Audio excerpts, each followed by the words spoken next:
Oh my God!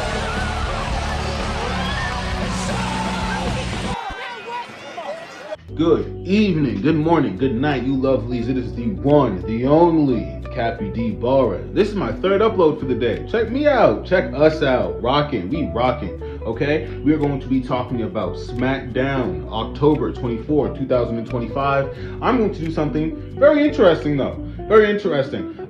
We're going to play a little bit of alternate reality, right? Where the world is different, all right? The sky is green, right? The grass grows purple, and there is no tribalism inside of the wrestling community, all right? This is a fun little thought experiment I had that I honestly think would help not only NXT, but the Fed, okay?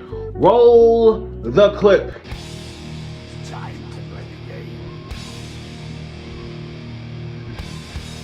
Time to play the game!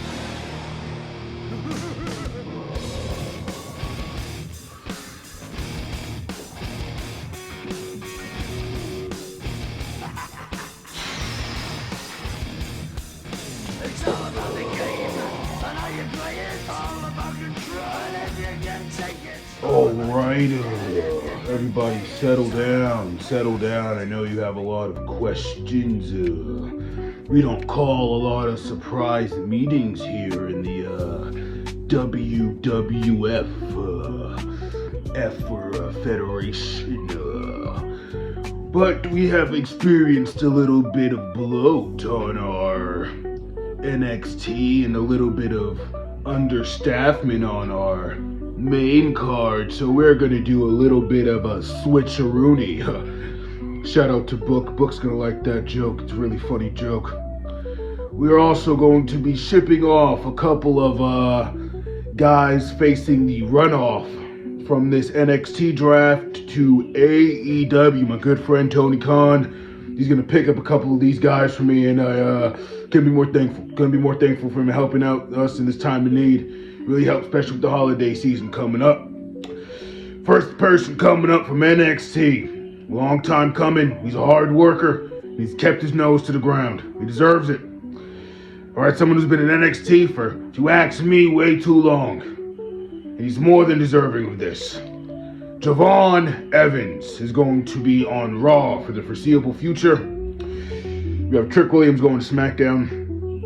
Next, we have a dominant female competitor from the NXT locker room. She's about as tall as an oak tree and is about as strong as an ox. Maybe one of the most brightest stars coming out of NXT. You know, one of her partners, no longer with her, but she's one hell of a performer. And the next big thing in WWE, of course I'm talking about the one, the only, the terrifying JC Jane. Last Legend is going to be going to SmackDown. And for our superstars going to AEW, we have the one, the only, the phenomenal, death-defying, 16-time champion, Akira Tozawa. Real competitor in Akira. We have AJ going down there too. He should have a good time. You know, maybe you can see a couple of his TNA buddies while he's down there. Fucking Mark. We're gonna be shipping off Andrade and Carmelo as well, because I can't find anything to fucking do with these guys. Alright, well that has been this draft runoff segment. We are going to be going back to Cappy D Barra for the rest of this review. Alright, thank you, Paul. I don't know how you knew my name, but we're gonna skip past that. Alright, I think that would be a lot better than what we're dealing with now, because let's be honest, there's not a lot of room for everybody on NXT, Raw, or SmackDown. We gotta evenly spread this butter, baby. We gotta evenly spread this butter. I'm sticking with the theme of low production because that's how WWE, take my hand, that's how they're producing these shows. So we're gonna be moving accordingly, okay? First match of the night, first segment of the night, we get Cody and Jay. First segment of the night, we get Jimmy, medium, average size Uso. All right, first segment of the night, we get Average Jim And Cody Devarius Rhodes. They're dapping up, you know, talking about pouring out for the homies and shit. I don't really know. It's a bunch of nonsense. They're actually, unironically, talking about pouring out for the homies because Jacob got the shit kicked out of it. Wow, there's a lot, man. That was a lot. I didn't mean to say that unironically. That's literally what happens. They're literally talking about Jacob, the fallen homie. But, you know, they're saying that, you know, they're going to go out there and get some answers. Jimmy's going to be talking to Nick Aldis for a match, which is like, who cares? Cody goes out there, he starts yapping, and he starts building up this Smackdown, says what up to the crowd, and he starts speaking briefly about Saturday night's main event, being that it's on the way, Drew McIntyre, this, that, and so on. Drew McIntyre eventually, really cool entrant, he comes out through the crowd. I didn't mind that, I thought that was kind of cool, and he speaks on the announce table for a while, and he's just kind of ribbing Cody, and he starts ribbing Jimmy Uso. Once Drew gets to the Naomi portion of his insults, Cody, you know, he fires up, he throws his jacket down, again, three-piece suit. There's a conversation we're going to be having about Cody's championship run at the end of this video, but this segment, I mean, again, I say the same thing with other champions that are on matches, that are on shows, performing. I don't mind a champion just being there, right? I do not mind a champion just going out there and having a segment. Maybe it doesn't lead to a brawl, right? But the setup for something through the eyes of a champion is meant to defend and is meant to bolster that title. And that's exactly what the show needs. So for the most part, I wasn't too upset about it, but it was just a kind of Jimmy section with Jimmy obviously running down after his wife's name was invoked. I don't know why Jimmy's not on paternal leave. I feel like somebody should be there with Naomi. Who cares? Who am I, right? Whatever. Jimmy runs down after Naomi's name is invoked, and, you know, he starts beating down on Drew. I think Drew kind of just takes off. The MTFs come down, which is like, guys, I don't fucking care. I don't care. I don't care. I don't care. Shinsuke Nakamura should be in Japan getting ready for the Ace match, okay? He should be in the Tokyo Dome. He doesn't need to be here with Rey Fenix. All due respect to Rey Fenix. Also, I don't know why Rey Fenix and Shinsuke is a tag team when you could have just made Dragon Lee and Rey Fenix a tag team, because they're two luchadors. I feel like that makes more sense. And then you could have had Shinsuke, the Japanese legend, and AJ, the Japanese legend, in a tag team. If you wanted to really do a tag team with AJ Styles, I don't know. Am I crazy? I just feel like that would make so much more sense. Whatever. This match is bullshit. It's bullshit. I don't even know why Shinsuke's even in this match. I don't get it. The MFTs, they're not worth really talking about, guys. Listen, Solo got a big pop, and you know, they look semi-intimidating, I guess. I don't know. I don't know, guys. I don't know. I'm having trouble trying to take this shit serious when we're still doing Bloodline War. I guess that's my issue. If this was like, okay, only one section of the Bloodline can be going at one point in time. You can't have multiple sections of the Bloodline in continual lores of the Bloodline continuing. It's just like, I don't know, because why haven't we seen the Hakua and Jacob Fatu match? Like, have we seen that match? I feel like that's something that you would be promoting. I mean, recently you could do anything with these four guys, but this is what they give us. I wasn't moved. I wasn't impressed. And this match ends with a hidden blade from Tama Tonga, which is like, okay. I don't, but literally a fucking hidden blade. I don't know what you guys want me to say about that. I'm pretty sure Rey Fenix hit a hidden blade like 4 weeks ago. I feel like I remember that going around on the fucking web. Whatever. I don't know what's going on with this fucking show anymore, guys. We get Kiana fucking James versus Tiffany Stratton. Okay. All right. We're gonna have a real conversation about Julia. She left New Japan Wrestling, or the Japanese wrestling scene, the Joshi wrestling scene, you could say, to come here. And her belt has been collecting dust for how long? How long has her belt been collecting dust? This is abhorrent. This is awful booking. It's kind of on par with the Dom booking, I'm gonna be honest. And I don't know what the fuck it is with these secondary titles, man. The only thing we have going in secondary title, like when it comes to tag team titles, because the Wyatt Six are doing nothing, right? When it comes to the Intercontinental Championship, women's and men's, god awful fucking booking. Brother, what has Julia done for like the past 4 months of her being this champion, what has she done? Bro, Triple H has such a weird way of just burying championships, dude. Every other 3 weeks, every other 2 weeks, an open challenge on the fucking, an open challenge on the Go Home show. You have to have these titles mean something, brother. The tag titles don't get defended. Dom's title barely gets fucking defended. We have a fucking stinky, awful fucking booking with Becky Lynch, with Becky Lynch and Maxine Dupree. It's ass. It's not good. And don't even fucking get me started on Julia, bro. Kiana James is out there wrestling. She's not a bad wrestler. I will never say that about any of these wrestlers, except for maybe, I don't fucking know, right? Logan Paul. I just think he's a fucking scrub, right? Fucking spot monkey. Kiana James is out there. She's doing her one too. And what I'm thinking about the whole time is, why isn't Julia in a match? Why is Julia sitting on the sidelines, not wrestling? I don't know. I don't know what the fuck is going on, but it's pissing me off. Jade stole the whole show. Jade stole the whole segment. I mean, who even gives a fuck about this match, really? Jade goes out there with this badass fucking scar and she's jacked. Super fucking badass. I love the presentation. She looks super fucking badass. Like, I can't stress this shit enough. She looks like, I don't even know, like a superhero. She looks like a mutant. Like, I don't know. Oh, she looks so clean. She looks so fucking tough, bro. She looks so tough. I cannot gas that shit enough. I swear to God. So low-key Nia Jax kind of cooked, bro. Wait, bro, low-key Nia Jax kind of cooked, bro. Like, bro, Jade looks phenomenal. She looks so good, bro. She looks so good. I'm gonna keep gushing over that because, brother. Oh my God, that shit moves me, bro. Okay, not like that. Get your mind out of the gutter. A lot of people are surprised that she attacked Tiffy. Let's just use our brains for a second, right? Tiffy, up until about 6 months ago, was a tweener heel, right? They realized that just wasn't working because that just didn't fit her character, and now she is a heel.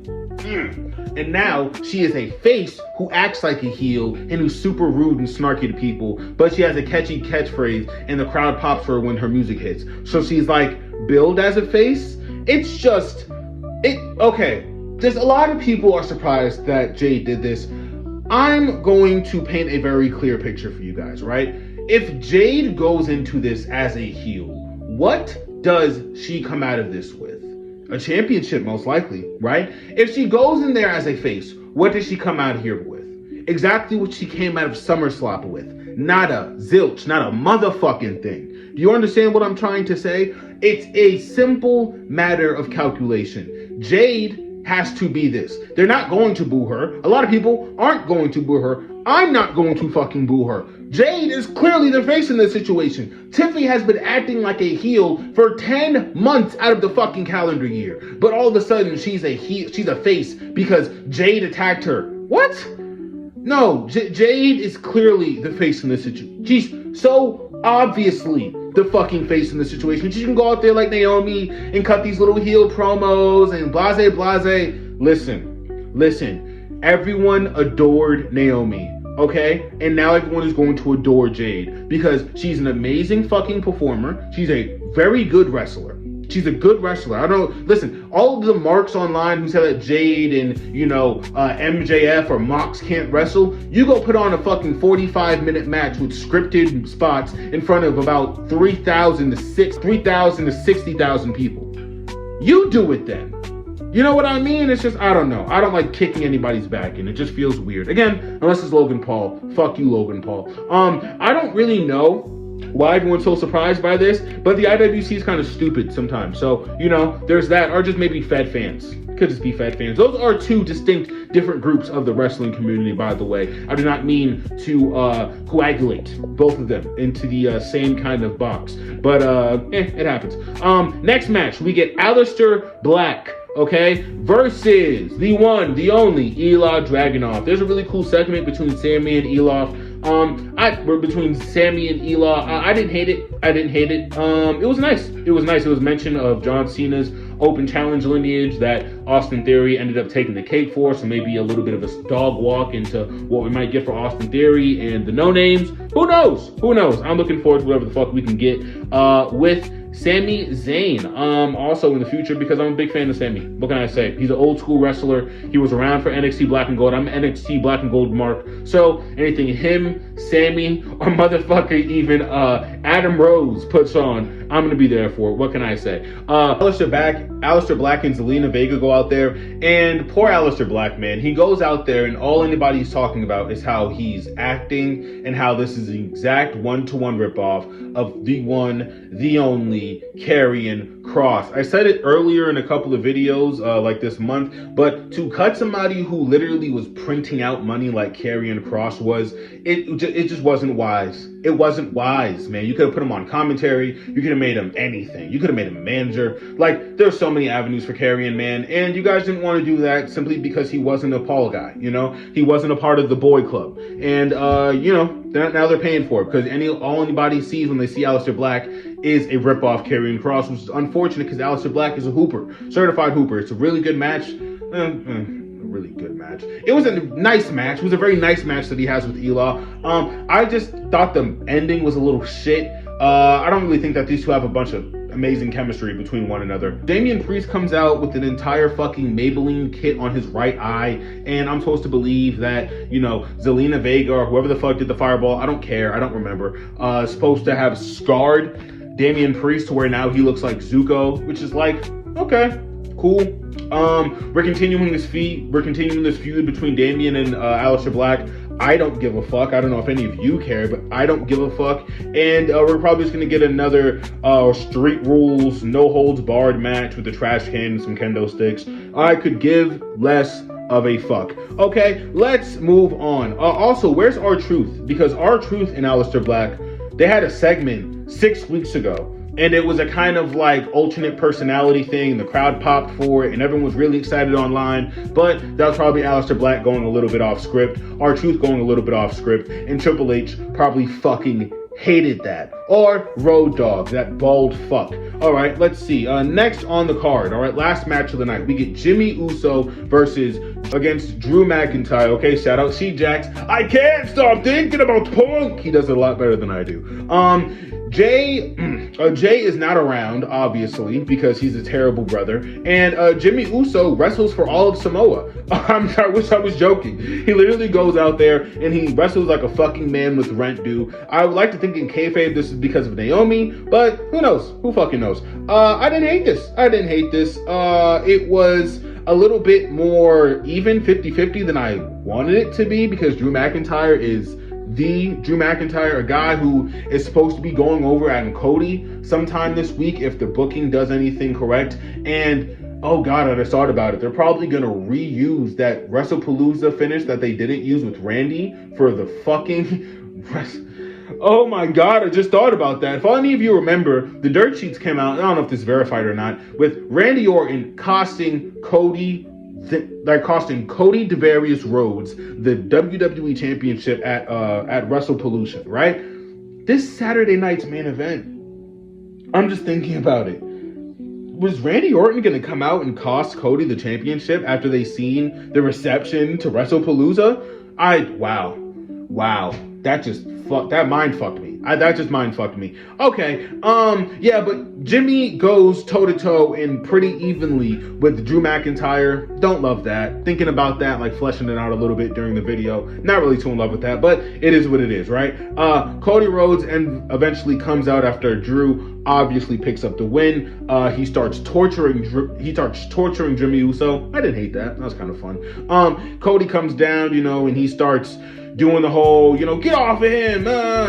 He doesn't brawl with Drew, but he just scared Drew off, and Drew just kind of creeps back into the crowd. And Drew just creeps back into the ring to attack Cody. We're just gonna speak on something very quick. Cody Rhodes didn't wrestle.